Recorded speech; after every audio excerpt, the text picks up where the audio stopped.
Tonight, we're going to talk about several ways that you can figure out which RMS and which frequency you want to use when you're sending and receiving messages in Winlink. A lot of times when I'm teaching people the basics of how to use Winlink Express, it goes real smoothly, showing them how to open a message composition screen, type in recipient, subject, and the body of the message, and post it to the outbox. But then you get to the part where they have to open a BARA, PACTOR, whatever session and figure out what to do next. And that's more complicated for a lot of people. You know, the idea of there being a lot of RMSs, and most RMSs scan anywhere from 3 to 5 frequencies. So there are a lot of choices out there. And the question is, what are the RMSs? Which one should I choose? And which frequency should I choose? And tonight's session is going to be oriented towards the various methods that we have available for doing that. I think a lot of you probably are very experienced with Winlink and know most of these, but there may be a few features that you haven't seen before. So we'll run through all of them and see what you think. So these are the 5 approaches to selecting an RMS and a frequency. We call the combination, we call a channel. The first is the old and very traditional method of using the HF channel list, and we'll look at that. And the second one is to save your favorite channels, RMS and frequency, and then quickly call them up and use them. You know, once you find a good RMS and frequency, it's might as well just keep using it. And then there's the RMS map, which will actually show you a map of all the RMSs really in the world and give you options about what frequencies you can they support, and also give you guidance on which ones you can reach. And then there's a screen called the propagation forecast screen, which will show you all the frequencies for particular RMS and what times of day different frequencies are good for. And finally, we'll finish up describing the auto connect feature, which was added in the last version and last release of Winlink Express, and go through that and discuss some of the options you can set for that, some of the parameters, and also look a little behind the scenes as how it actually does its work. All of these options are on the header of the session screen. Like at the lower part of this slide, I've got the header of a BARA HF Winlink session. A PACTOR session would look about the same. And along that top menu bar, we've got exit settings, switch to peer-in-peer, then channel selection. That's for the HF channel list. We've got map, that's for the RMS map. Then forecast is the propagation forecast, and then auto connect. So we'll sort of work our way across these options, but they're all right there on the first line of the session screens. All right, the old and faithful HF channel list. On the session screen at the top there, you click channel selection, more or less in the middle of the menu bar. And that brings up the HF channel selector screen. And it has a bunch of columns, call sign, frequency, mode, and so forth, so on.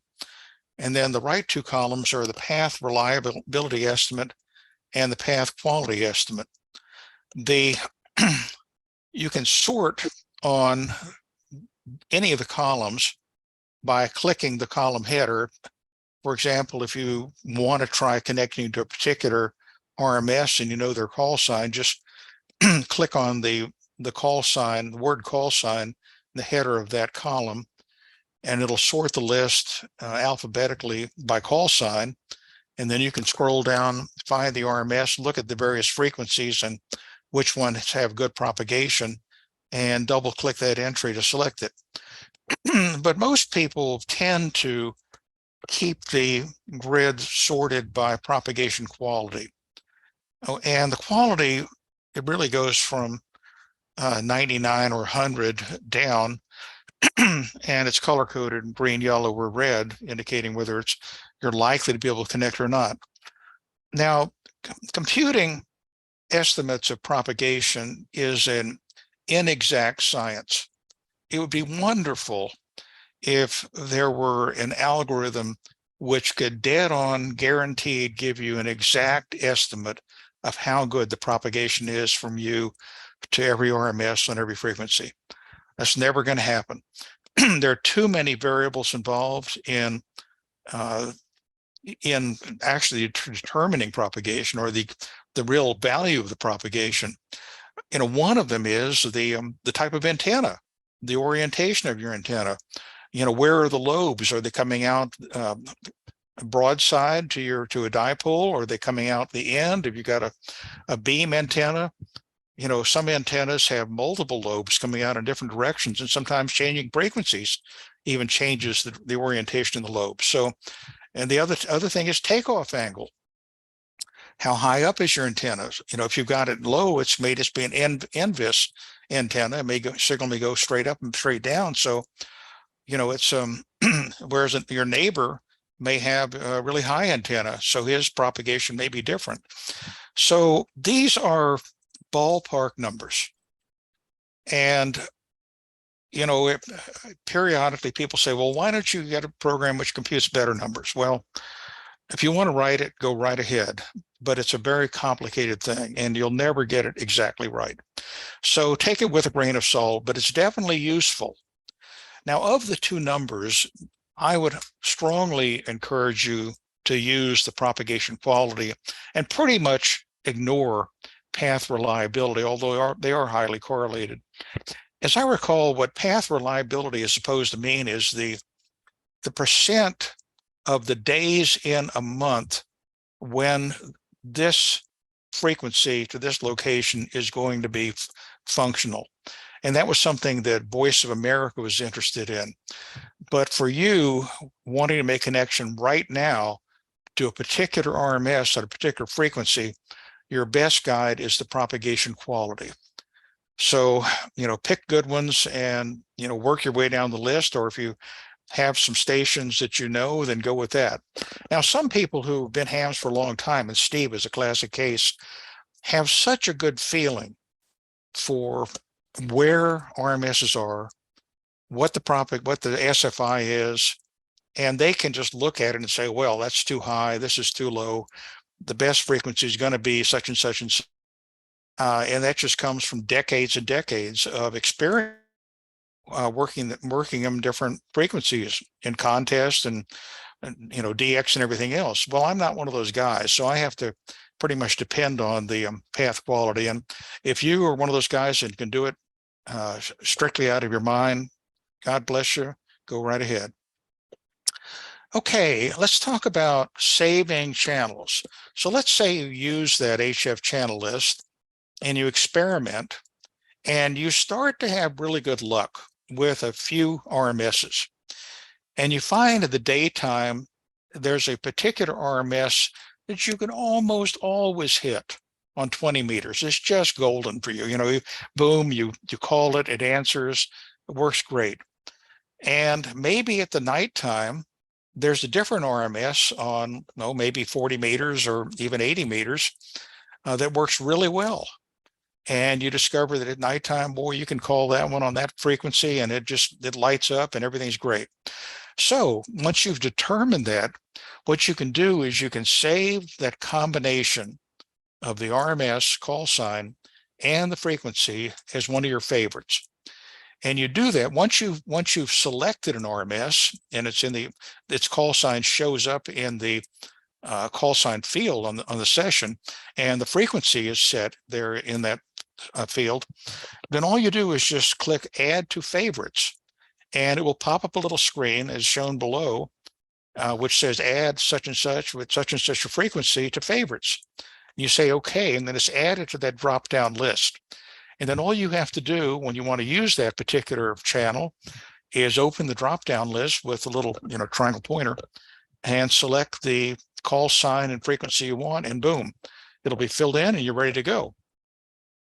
Each combination of call sign and frequency is a different entry, so you can have the same RMS with two different frequencies. Maybe one is good during the daytime, one's during the nighttime, but the same call sign, and that is just fine.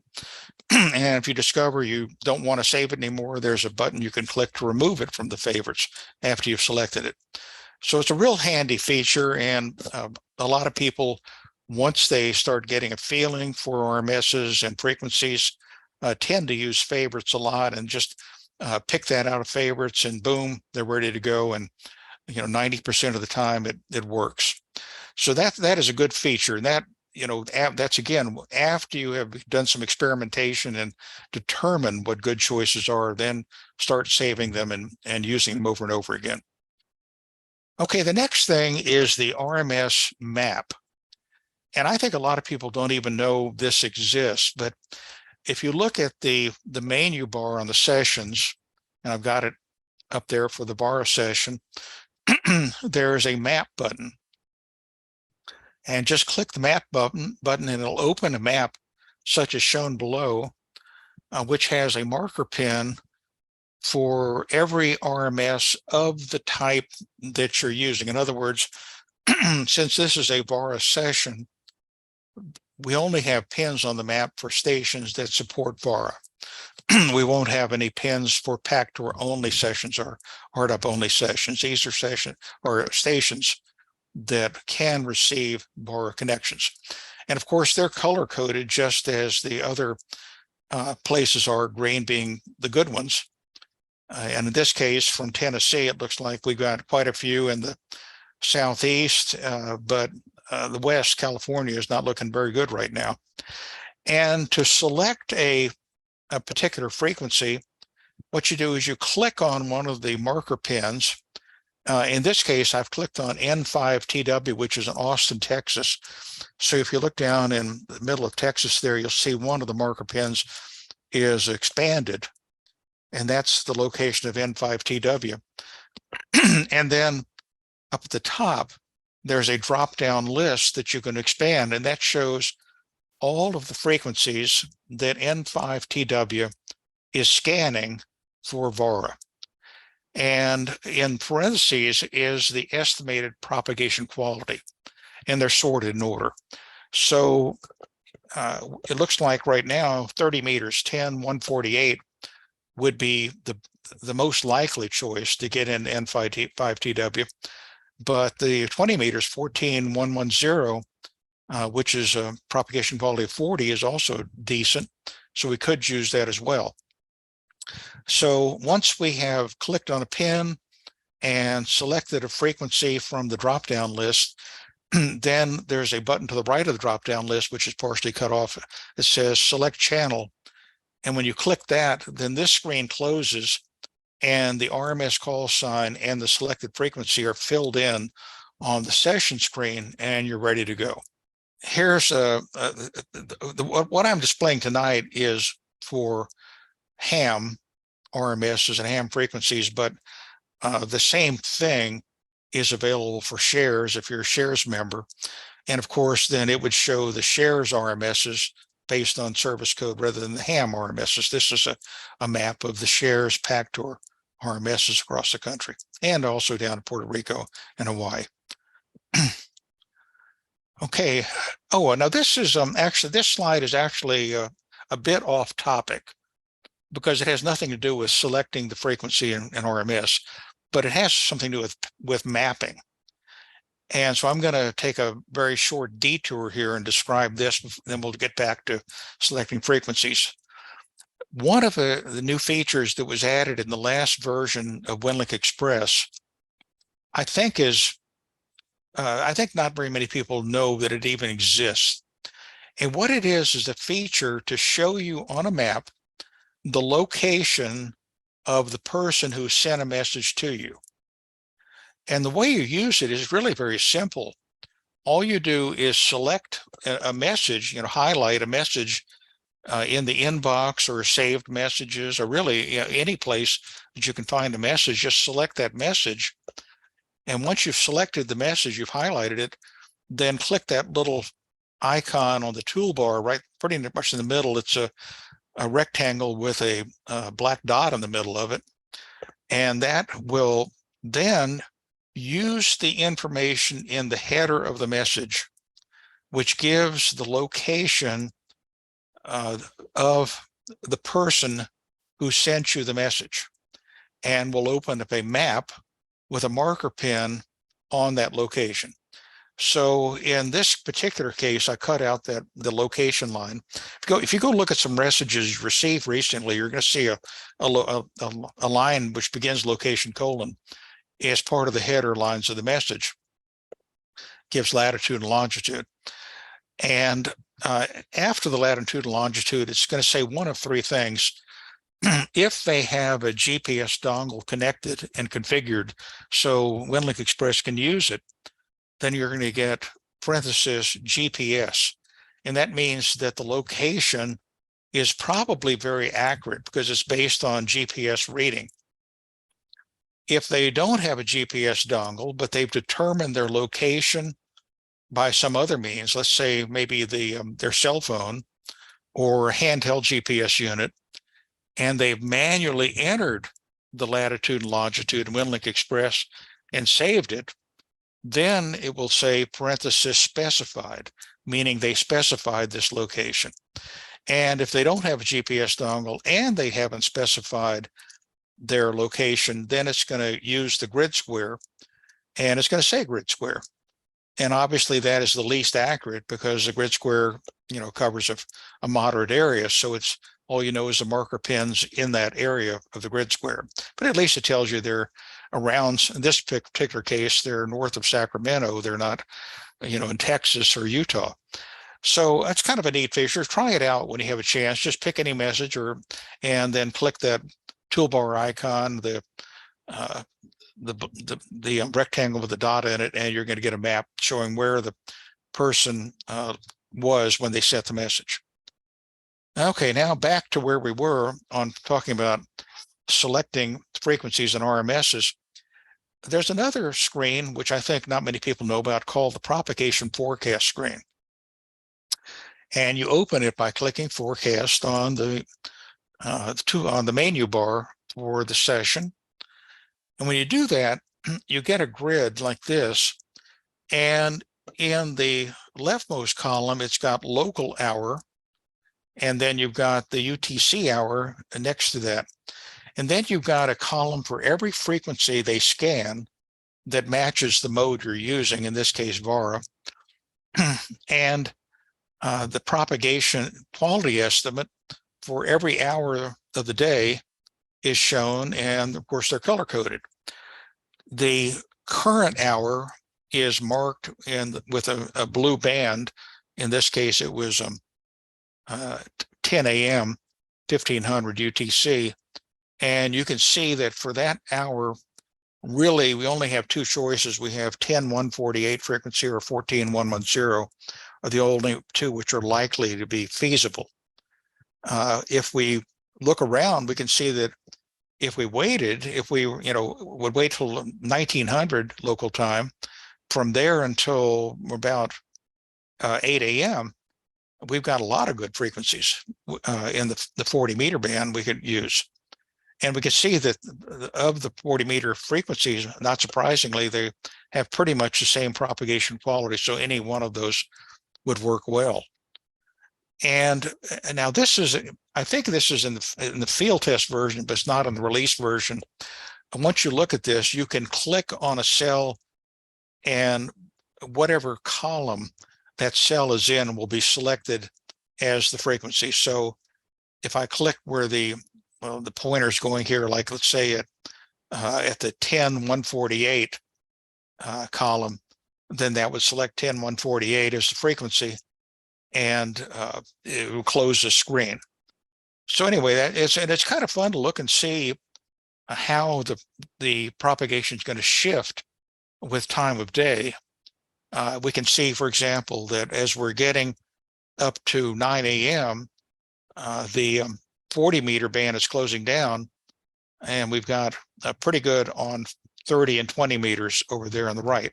Whereas in the middle of the night, like 1 a.m., then our choices are only on the 40 meter band, and we're just not going to get anywhere at all on 20 meters. So, I mean, it's kind of a useful tool and kind of fun to look at to see what it is currently and what it's going to be coming up in the following hours. Okay, now we're going to talk about auto connect, which was added in the last version. And if you're the kind of person that, like Steve, that can look at an RMS and say, I know exactly what frequency, then just goes for it, well, that you probably don't need auto connect. But if you're like me and a lot of other people who don't have all this ability just to judge off the top of your head, and you're more likely to start with the HF channel list and start with the best propagation quality estimate and work your way down the list until you get a connection. Well, if you're that kind of person, then AutoConnect is for you, because it simply automates that process. You know, you open the session, and then you click AutoConnect, and you sit back and watch it, and it's just going to grind away, working its way down from the most likely RMS and frequency towards progressively less likely ones to connect to.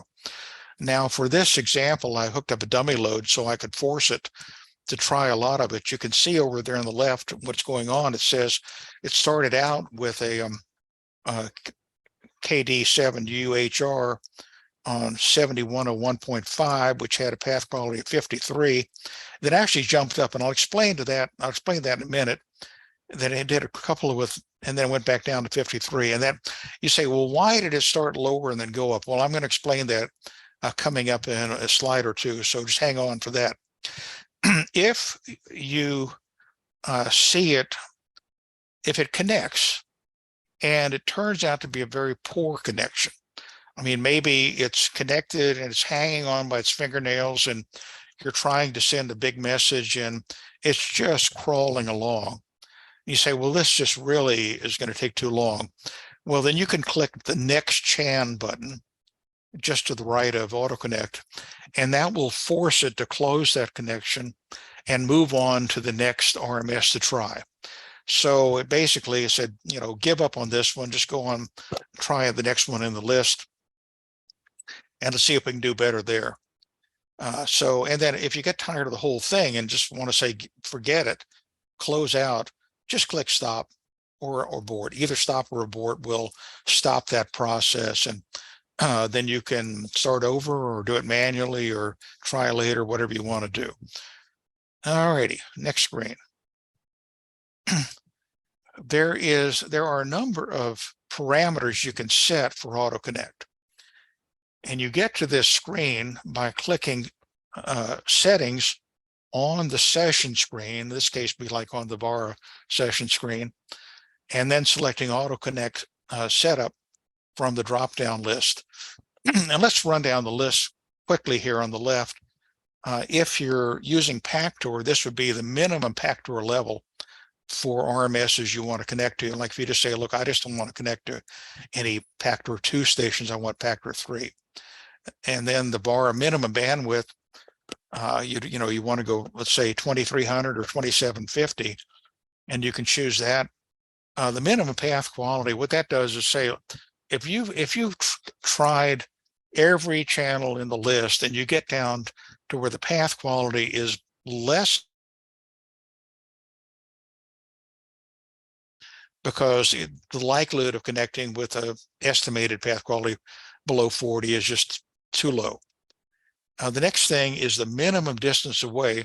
And by the way, there's a setting, not on this screen, but on another screen, where you can choose whether you want miles or kilometers.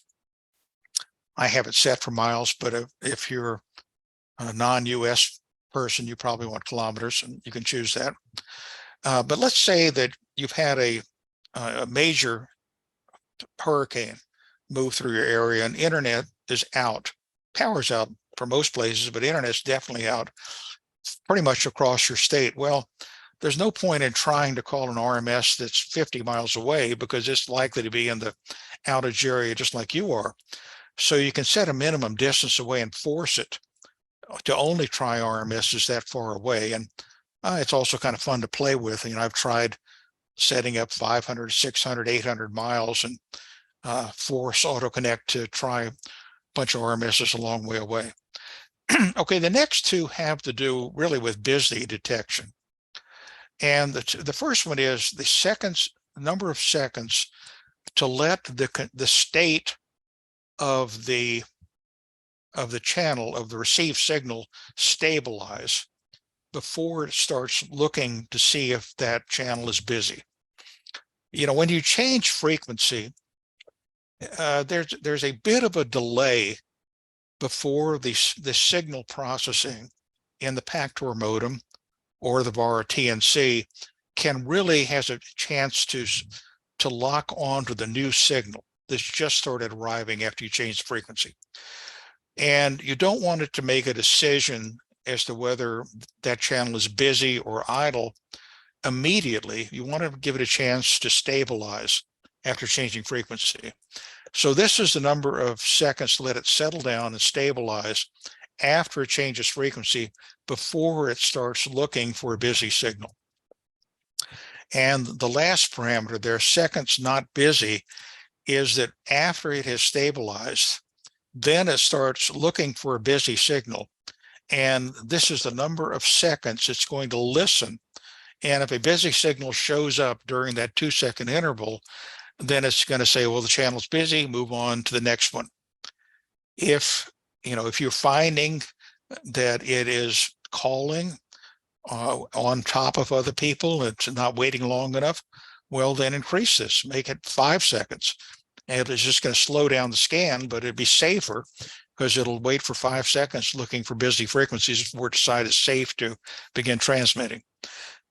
Over in the right, if you have an antenna like I have, which has a limited set of frequencies that it can resonate on, you can put in one or more frequency ranges as to what you will allow it to use. I said basically 80 meters and 20 meters, but you can put in multiple lines and you can carve it up. So like you may only want to do part of 20 meters, part of 80 meters or whatever.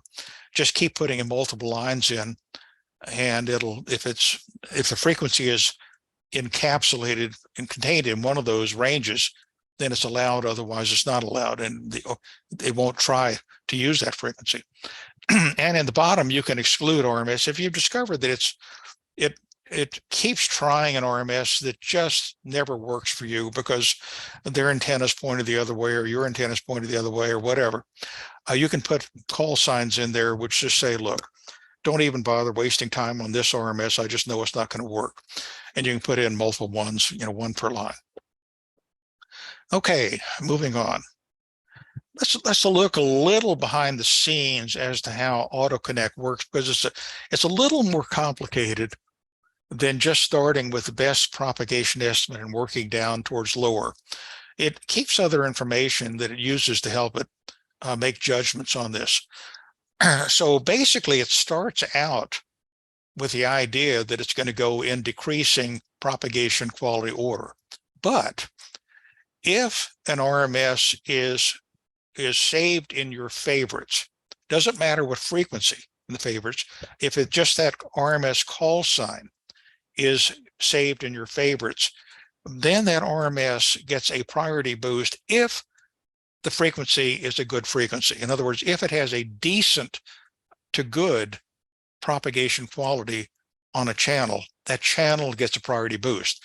But if the propagation's poor, let's say it's 30, well, it's not going to boost that because it's 30. Boosting it is not going to do any good. So it just boosts the priority of channels frequencies that are already looking pretty decent and gives it a shot upward. The second thing is every time you make a connection, either with AutoConnect or manually, even using the HF channel list, it doesn't matter. Every time you connect to an RMS, or even not only connect, but even call an RMS, Winlink Express keeps a record of that call and keeps account of whether the call was successful or a failure. So if you're, over time, if you're using AutoConnect and it has a bunch of failures trying to connect to RMSs, and then it has some which it successfully connects to, the ones that have a good success failure rate get a priority boost in the list. So it tends to favor them over the others if they're known to have a good track record. Secondly, it also, if you actually do a real transfer, it keeps track of the transfer speed, bytes per minute, and it will use the relative speed of successful transfers as a guide to boosting those RMS. So in other words, if one RMS has a good track record of having very fast transfers once you connect, and others have a track record of poking along slowly, well, the one that has the good high speed record is going to get a priority boost compared to the others. When it's trying them, it will only try the two best channels for an RMS. Now, when I say the two best, it's not necessarily going to try the two best. Like if one channel has a really good quality, let's say a path quality of 55, and the other next best has a path quality of 45, well, it's probably never going to try the 45 because probably it's going to get some other channel connected there before it works its way down to the 45. But let's say it has two channels, one of which is a 55 and one is a 54 for the same RMS. Well, it'll try the 55. If that fails and then the 54 comes up, next it will say, well, okay, that's our second one. We'll give it a shot too, because it, whatever reason, it might work better. So it'll try the 55 channel and then the 54. But let's say there's another channel, which is 53, which is also a good quality. But we say, look, we have tried two channels for this RMS. Maybe the RMS is busy. Maybe it's offline. We don't know. But two channel tries is enough. So it will only try the best two channels for an RMS. Okay, the next thing, if it detects busy on a frequency, it remembers that for this particular run of AutoConnect. Doesn't carry over, but for this particular run of AutoConnect, it remembers the busy frequency. And it sets a guard area plus or minus 500 hertz around the busy frequency, and it will not try any other channel in that guard area plus or minus 500 hertz to avoid calling over and over and over on a busy channel, or checking over and over and over on a busy channel. So it's going to try other channels, just not ones that are right on top of the busy one.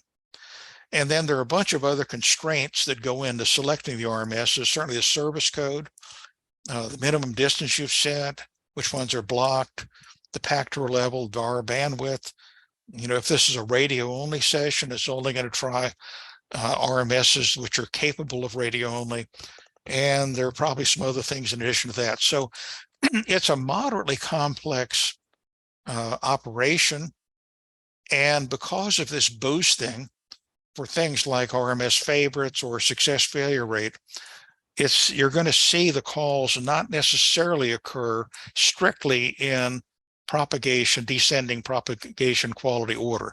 Some of them may be out of order because they have a good track record or there are other factors involved. All right, moving on. There is a set of parameters that you can play with if you wish that affect the calculation of propagation estimates. And you get to this differently than you get to the other parameters because these affect the propagation calculations used on all the screens, H of channel list, the map, the forecast, and so forth. These are global parameters. So you go to the main screen, and on the main screen of Express, click Settings, and then there's the drop-down option, Propagation Calculation Parameters, and that opens this screen. And there are a bunch of parameters that you can play with. Have fun if you want to.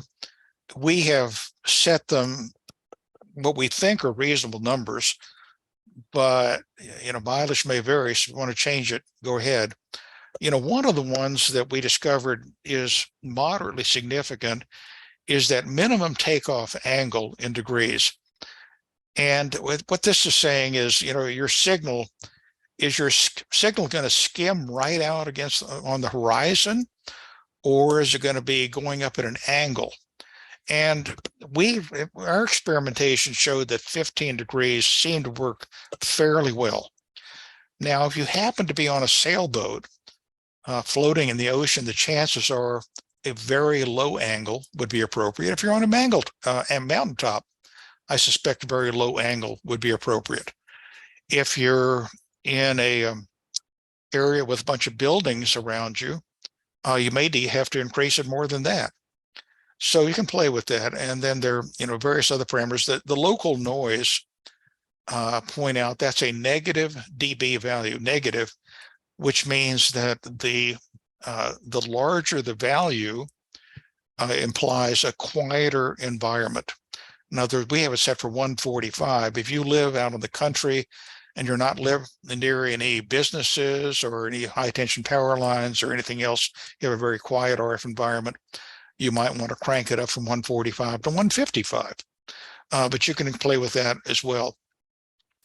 And the bottom parameter, the last parameter on this list, the SFI change requiring propagation update.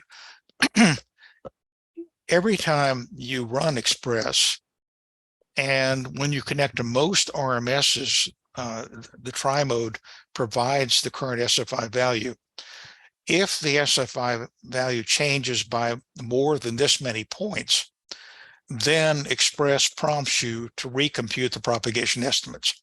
So the smaller this value is, the more often you're going to get prompted to update propagation estimates.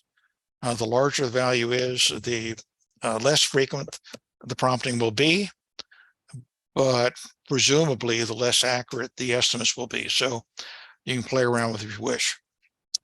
And speaking of which, this is what you see if the SFI has changed more than that value we specified, or if you change any of those propagation parameters.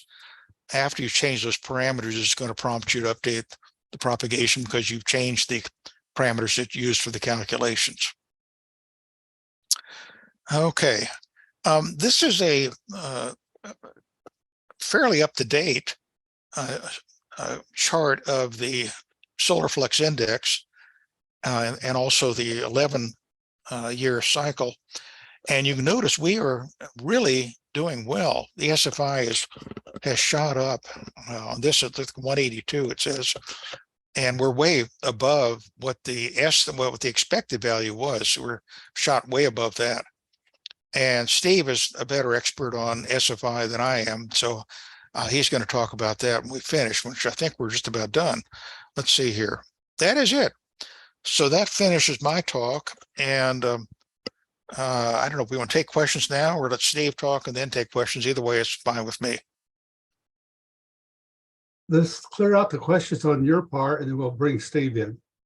That's fine. Any questions out there? Barry, how are we doing in chat? We're good in chat, and Steve has posted a couple of things in chat. Okay. All right. Well, that being the case, I will, maybe I will. There we are. I will. Phil, you need to lower your share. Yeah. Okay. Yeah, that helped. I don't need to share a screen. Phil, can you, is Phil still sharing? Yeah, I can bring it back up if you want it. Yeah, bring it back up and go back to the forecast page for a minute. I just leave it right there. Leave it right there for a second. One of the things that I could say is that determining propagation, like determining weathers, can be an art, and if you do it long enough, whether you're an artist or not, it becomes intuitive to a certain degree. If you look at our current projection by whoever projects these things, we're already way above the peak, which is 2025. And here we are just getting started in 2023. So those people who are playing around with DX and playing on 10 meters now or wherever they're playing, I'm certain that you notice a difference between now and maybe a year and a half ago. The propagation is much better than was projected. The solar flux on January was higher than it is now, but as you can see by these, it's like the stock market, it goes up and it goes down, but until 2025, it's going to go up more than it's going to go down. And that solar flux index is an HF radio Infinido's dream. And so you go back to the forecast, I'll make a point to here. Actually, that looks like a chart. It looks like a chart of our inflation, doesn't it? Right. Let's see here. Let's see here. Okay, forecast. There we go. Okay.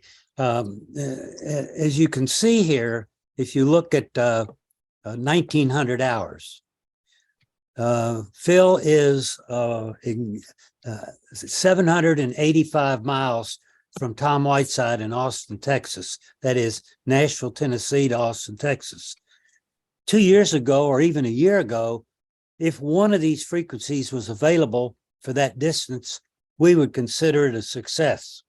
Today, and better tomorrow, as you can see, there are, with good path quality all the way through, there are multiple frequencies available. What does that mean? That means if that good frequency, that the only frequency had QRM on it, you're gone. But without interference, or even if you do have interference, you have a multiple choice here.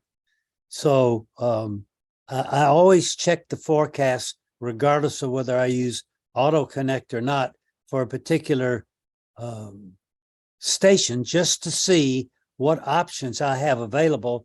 And I think that's a wise thing for everybody to do. And of course, you get to that, there's a forecast here, and there's a forecast on this main session screen. So there's a map here, and there's a map on the main session screen. Unless is this the main session screen? This is the main session. This is a bar session. Okay, yeah. Well, then the channel list, there's another. If you hit channel selection, you get a forecast and a map there. I would use this instead, rather than the one when you click on the channel selection. So as you can see, by time, where things are available and where they're not for a particular station at a particular distance. The point I wanted to make here, and the only real point I want to make, is that you have multiple options available today, and it's going to get better. So for HF radio aficionados and enthusiasts, this is the time. And if you, I put a URL on there of the live propagation in this 11-year cycle, the activity. You can look and see that we've got quite a few years here before we get back to where we even are now, which is way above the projected peak. So we've got I can remember, I'm 80 years old. I can remember back when I was 12, in 1955, they had a great cycle. 10 meters was wide open. I had a 20-watt radio with AM because there was no single sideband. I had link coupling because there was no pi tuning. I tuned with a fluorescent light bulb because we had no meters. And I could contact anybody on 10 meters. How disappointing it was to come back from college and buy a ham radio and find out that I was at the bottom of the cycle and there were very few stations to talk to.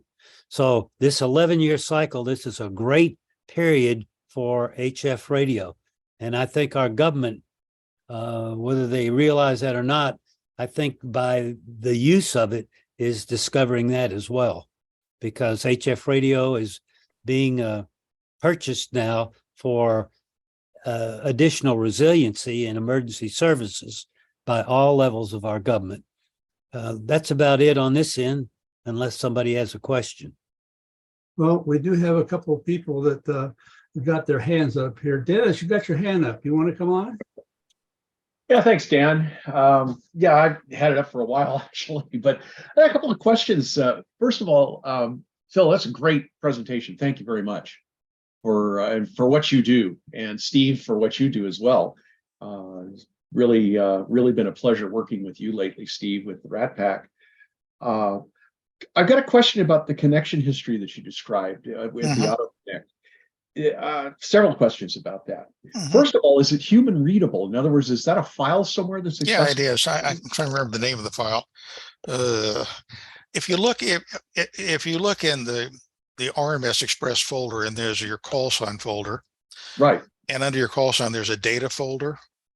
Yes. In fact, It's in there. So Okay. here's what I suggest: call somebody, which will cause an Yeah, entry to just be look at added the to. date, the time Yeah, and date stamp. yeah, and then look at it. You'll Good find it. idea. Yes, it is. Okay. Well, it's human readable, but it's not. It's just values. I mean, it doesn't have any column headers. It's not designed. Okay. Yeah. But it might Yeah. be it's the numbers in there. Yeah. I was just curious if it was like a text file versus a data Yeah, file. it is. It is. Okay. So the other thing, does that data, do those data points, do they age out? Is there a Yes. I didn't mention that. Yes, they age out two ways. If you haven't called a station in 40 days, it's total. That record is totally cleared. After we figure 40 days, it's a new ball game if you haven't connected. And the second thing is the weight we give to the success failure rate. The weight fades with time. So if it's if the record's a week old, it will give less weight to that ratio than it would if it's from yesterday. That's fantastic. That's great. That's what I wanted to know. That's great. Well, Mhm. thank you. That's a really great feature, and Mhm. y'all have done a great job on that. And, Mhm. really like it. Thank you. Thank you. Yeah, some of you are coming on here without your video. It kind of makes the presentation a little difficult here. Dan, you've got the video locked. I was trying to turn my camera on and I can't. It comes up and says, I can't start my video because the host has stopped it. Huh. That's a California bandwidth. That's it. Thanks, Steve. It's taken care of, obviously. Are you taking any more questions? Yeah, go ahead, Steve. This is Steve, Phil. When you're using Auto Connect, as I understand it, it's going to select the best channel. In my case, I don't use frequency agile antenna, and I pick a particular antenna that's close to the frequency that I want to use, and I tune it. If you're using Auto Connect, do you have a chance to stop and tune that particular antenna, or is it just going to go right into it? Well, is your antenna tuner going to begin tuning as soon as you select a frequency, or do you have to transmit on it? No, he's talking about if he has a monoband 6-element 20-meter beam at 100 feet, can he operate on? What you do is you limit the frequency that your antenna has the capability of using. So if you remember, Phil brought up a page there that showed that you could limit the frequency range. Well, obviously what you would do if you had an antenna situation like I think I remember you had, and I wish I had it, but if you take that antenna and say that antenna's SWR is good from X, Y to Z, and you put those frequency ranges in, that's where your Auto Connect is going to play. Otherwise, it's going to go where propagation sends it. Yeah, I got it. Okay, thank you very much. Sure. Thank you very much. Any more questions out there?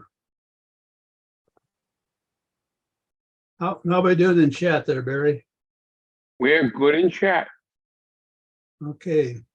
Dan's on board and he's not asking a question. This is unusual. Dan? I think I put him to sleep. Yes. No, it didn't put me to sleep. I've been trying to follow along with some of this stuff. Somebody, Dan, maybe you could answer this. Elizabeth, WH6FKT in California, put something in chat, says NOAA could use more precise predictive modeling. how should a high frequency radio operator apply a new change in the first law of thermodynamics, especially with solar wind turbulence, as shown in slide 27? I don't know, Elizabeth. I just do what it says. You might want to explain what you mean by that.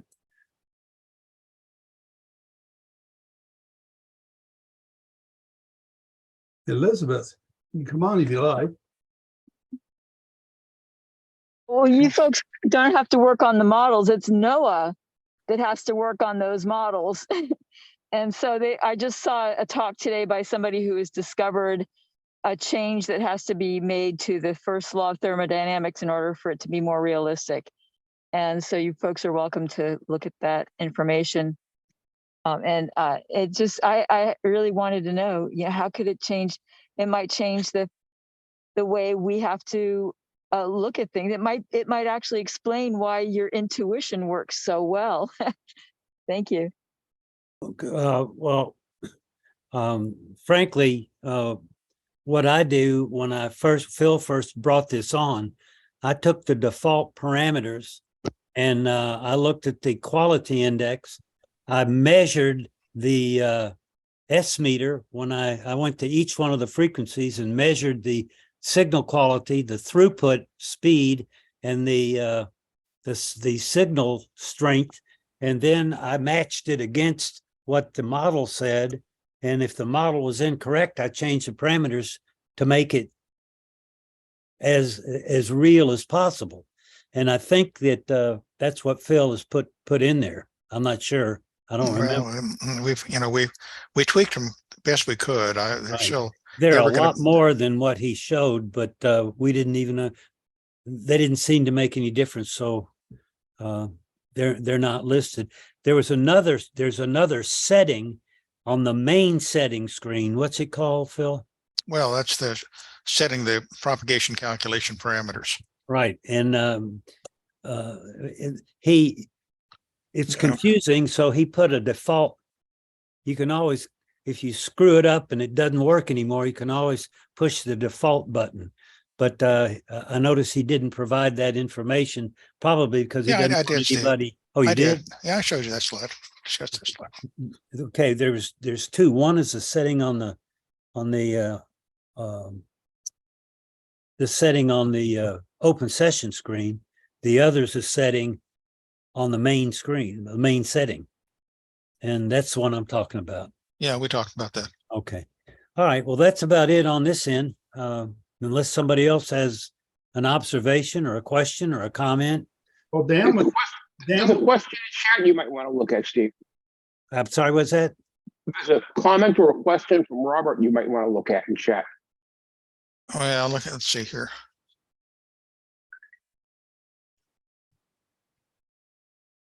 It's from Dave.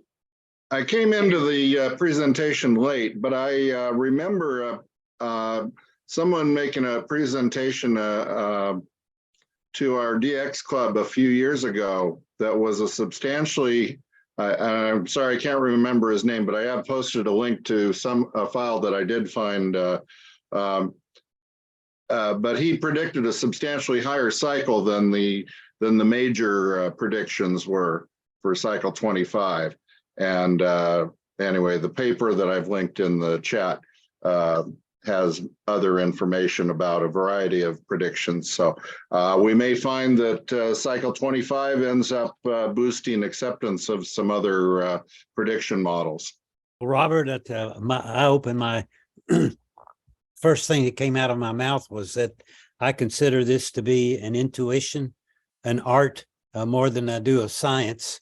And so that put a disclaimer on just about everything other than sticking the wet finger to the wind and see if it's blowing the right way. But yeah, the scientists are going to argue about predictions because we're just in the grandstands. Yeah. Well, for myself, yeah, we'll leave it to the scientists and I'll enjoy the DX. Okay, Dad, you got your hand up this time. Go ahead. There's a question from Dave also in the chat that Either Phil or Steve might have to look. Let Dan get on first. Yeah, so I have several installations of Winlink, and I need to keep 2 or 3 of them working, because whenever I go look at the files in RMS Express, it's like going down the rabbit hole. There's just tons and tons of interoperating data in those files, and I break things far more easily than I fix them. So I always have a spare Winlink installation that I can, that's intended to be broken, just by trying to figure out what changes in some of those files too. Phil, I have no clue how you keep track of it all. It just absolutely. Well, one thing that you might, I don't know if you know about this, Dan, or not, is that Winlink makes periodic backups of the files, and you can restore them, go back and restore. It's kind of like a Windows restore that you can go back. And if you totally screw up your messages, for example, you could go back and pick up your messages from, 2 days ago or a month ago or whatever you need to do to get back to something good. It also backs up the .ini file. So if you screw up the any file, you can use a backup copy of the any file. Yeah, that, you have a skin effect can tear your computer apart. And next time you open it up, there's nothing there. And that's really the purpose of that. So that if something happens, you can refer back to a previous version. Dave, N8SBE in Michigan, has asked Phil, and I think I can answer this. Any idea why my Winlink logs are filled with these? 2003, blah, blah, blah, time, version, background, no connection to post office server. This is on RMS Express now, with a port number and port 8772 at a date and time. Well, so somehow you've turned on a background task to connect to post office servers. Right. And there's a session type for post office servers. It's one of the entries in the list of sessions. Open that session for post office servers and turn off the background task in the settings screen. There you go. Is that for relay or is that for? Well, it's trying to connect relay, yeah. Okay, yeah. Hey, Barry, now we can go back and look at chat again if you want. Barry. But somebody said if you haven't tried the tool, check vocap for propagation prediction. Phil, do you have anything about that? Well, I mean, that's what we're using is right. That's the basis is what we're using. That was from Rob, VE3PCP. Mm-hmm. Okay, well, this has been a great presentation. Thank you, Phil. Appreciate it very much. This was the idea of Steve. He gets these good ideas, and we all just hang on to our seats and the way we go with them. Well, this thing works so well. I mean, it just worked every single time once it's set up. And I thought, I don't know how many people will know that it's there. Phil puts a little note in every version, but he puts out about 30 versions a month. So I wanted to make sure that this was a known quantity, because this is really an excellent tool for a beginner as well as somebody that knows what they're doing, or like me, somebody that thinks they know what they're doing until they find out that the table tells them they don't. So it's a really good tool. And a lot of people ask, well, why don't you use ALE?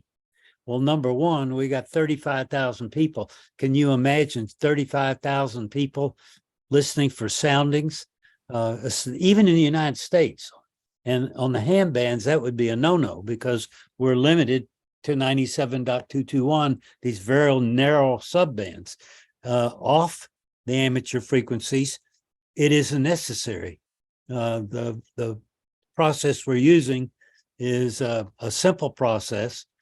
It's great for emergency services when you're in places that you're not normally. And we've never had any complaints with it. And so we've stayed with it. And it's been very reliable. And this is the first time in 20 years that I've seen anything that made a difference. And that's why I wanted Phil to come talk about it. Well, I think it might even go back farther than 20 years. Go ahead. Well, Phil. that's just Winlink. I'm, 23 years. And Winlink, as it is now, is 23 years old. Prior to that, prior to Windows, it was called something else, but it was the same principle. Bill? Well, good to see you guys. Okay, I thought you were waving because you were. No, thank you. And thank you, Dan, for having these meetings. They're very, very helpful to everybody. They are. And of course, all of you know that when they get down, we put on YouTube and other social media things, and the word gets out there. That's important, at least to me. Mhm. Okay, at this point, we'll open it up. Are there any comments? No comments. And, Wait, yeah, what's next, Phil? I don't know. I have to have a brainstorm, have to think about it. Before sunrise every day, I look at the Google Groups IO for where you post betas and change logs. And it's just remarkable how fast you've been making improvements. And I've never had a problem with the beta, by the way. And when you put it out there, it seems to be a little bit better than beta. It is. A lot better. It is. So. Alrighty, folks, unless we have some more comments here, I'm going to shut her down and see you guys, well, most of you, next week. Thank you very much, Dan. Thank you.